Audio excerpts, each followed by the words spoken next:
ઓડિશાના કોરાપુટમાં જંગલમાંથી 205 કરોડના નશીલા દ્રવ્યો ઝડપાયા। 200 કરોડનું નશીલું તેલ અને 5 કરોડનો ગાંજો જપ્ત કરાયો।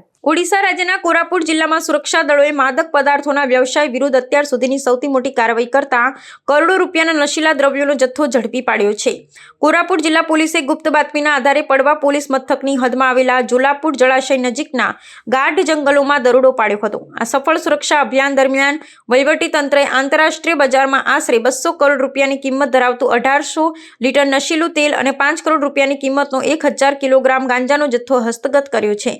તપાસ દરમિયાન સુરક્ષા દળોને જંગલના અંતરિયાળ વિસ્તારોમાં પ્રતિબંધિત નશીલા દ્રવ્યોનું ઉત્પાદન એક અત્યંત વ્યવસ્થિત એકમ મળી આવ્યું હતું। આ ગુપ્ત મથક પર ગાંજાના છોડમાંથી પ્રવાહી નશીલા દ્રવ્ય તરીકે ઓળખાતા તેલનું ઉત્પાદન કરવામાં આવતું હતું। માદક પદાર્થોના તસ્કરો દ્વારા જંગલની દુર્ગમ ભૌગોલિક સ્થિતિનો લાભ લઈ મોટા પાયે ગેરકાયદેસર પ્રવૃત્તિ ચલાવવામાં આવતી હતી। પોલીસે આ સ્થળ પરથી ઉત્પાદન માટે વપરાતા વિવિધ સાધન સામગ્રીનું જપ્ત કરી છે અને નશીલા દ્રવ્યો બનાવવા માટે તૈયાર કરવામાં આવેલા કામચલાઉ માળખાને તોડી પાડ્યું છે।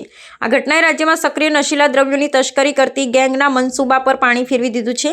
કોરાપુટ પોલીસના જણાવ્યા અનુસાર આટલી વિશાળ માત્રામાં માદક પદાર્થોનું ઝડપાવું એ સુરક્ષા તંત્રની સતર્કતાનું પરિણામ છે। હાલમાં આ કૌભાંડના મુખ્ય સૂત્રધારો અને અન્ય સંડોવાયેલા શખ્સોને ઝડપી પાડવા માટે તપાસના ચક્રો ગતિમાન કરવામાં આવ્યા છે।